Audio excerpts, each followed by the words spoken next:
Betapa indahnya perjamuan kudus, betapa indahnya saat kami menyambutmu, betapa indahnya kehadiranmu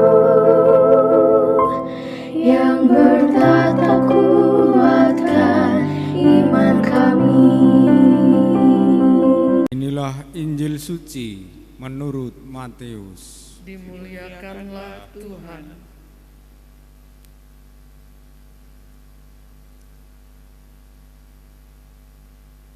Pada suatu hari, ada seorang datang kepada Yesus dan berkata, "Guru, perbuatan baik apakah yang harus kulakukan untuk memperoleh hidup kekal?"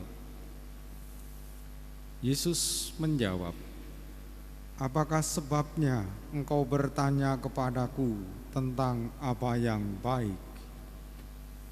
Hanya satu yang baik.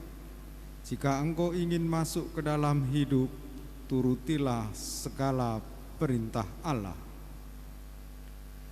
Kata orang itu kepada Yesus, "Perintah yang mana?" Kata Yesus, "Jangan membunuh, jangan berzina, jangan mencuri, jangan mengucapkan saksi dusta, hormatilah ayah dan ibumu, dan kasihilah sesamamu manusia seperti dirimu sendiri." Kata orang muda itu, "Semuanya itu telah kuturuti, apalagi yang masih kurang?" Lalu Yesus berkata, "Jika engkau hendak sempurna, pergilah, jualah segala milikmu, dan berikanlah itu kepada orang-orang miskin, maka engkau akan memperoleh harta di surga. Kemudian datanglah kemari dan ikutlah aku." Ketika mendengar perkataan itu, pergilah orang muda itu dengan sedih sebab hartanya banyak. Demikianlah sabda Tuhan. Terpujilah Kristus.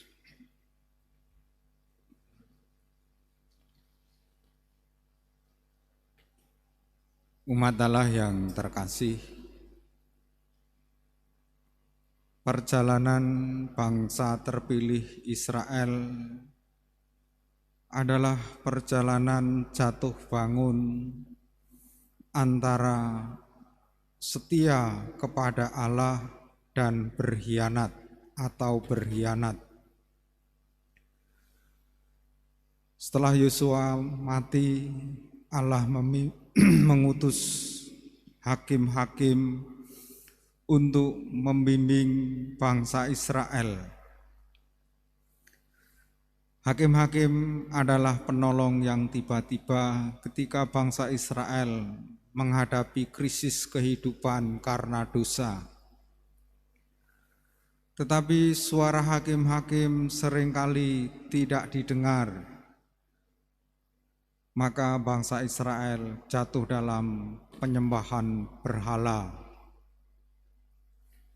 Jatuh dalam penyembahan berhala berarti mengingkari janji kesetiaan kepada Allah, dan itu menyakiti hati Allah. Maka mereka terhukum oleh kelakuan mereka sendiri. Tetapi dalam sejarah nanti, Allah terus berupaya mengingatkan bangsa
bisa mengganggu relasi kita untuk mencintai Tuhan secara utuh, secara sempurna. Tetapi tidak hanya harta, berbagai macam hal bisa mengganggu. Maka pertanyaan tadi, apa berhala kehidupan kita yang mengganggu relasi kita dengan Tuhan, yang menghalangi kita untuk mengikuti Tuhan secara utuh? Kalau seorang anak dikecewakan orang tuanya terus-menerus, yang menjadi berhala adalah rasa sakit, rasa kecewa karena dikecewakan orang tuanya terus-menerus. Itu bisa menjadi berhala dan mengganggu mereka, anak itu, untuk mencintai Tuhan. Mungkin istri yang kurang baik atau sebaliknya suami yang tidak setia bisa mengganggu relasi istri kalau suaminya tidak setia dalam relasinya dengan Tuhan. Maka persoalan itu menyangkut pribadi kita masing-masing. Maka permenungan kita adalah apa berhala itu. Pemuda dalam Injil tadi orang yang saleh kelihatannya. Dia menjalankan 10 perintah Allah dengan sangat baik.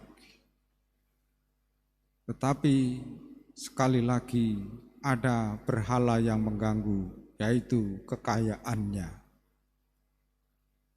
Mari kita menjadi orang yang lepas bebas, tidak punya berhala-berhala yang mengganggu kehidupan kita, supaya kita mencintai Allah secara sempurna, sehingga kita mengalami berkat Allah dalam hidup kita, dan kita bisa menempatkan apa yang kita miliki di dunia ini secara tepat, secara benar. Kita bisa bersikap secara tepat dalam menghadapi aneka persoalan hidup. Dan semoga Roh Kudus membuka pikiran dan hati kita untuk terbuka kepada bimbingannya, dan berhala kehidupan kita dibuangnya.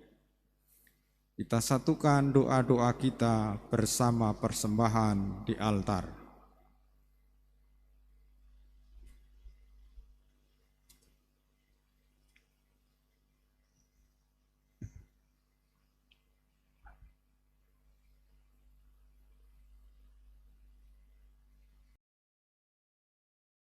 Betapa indahnya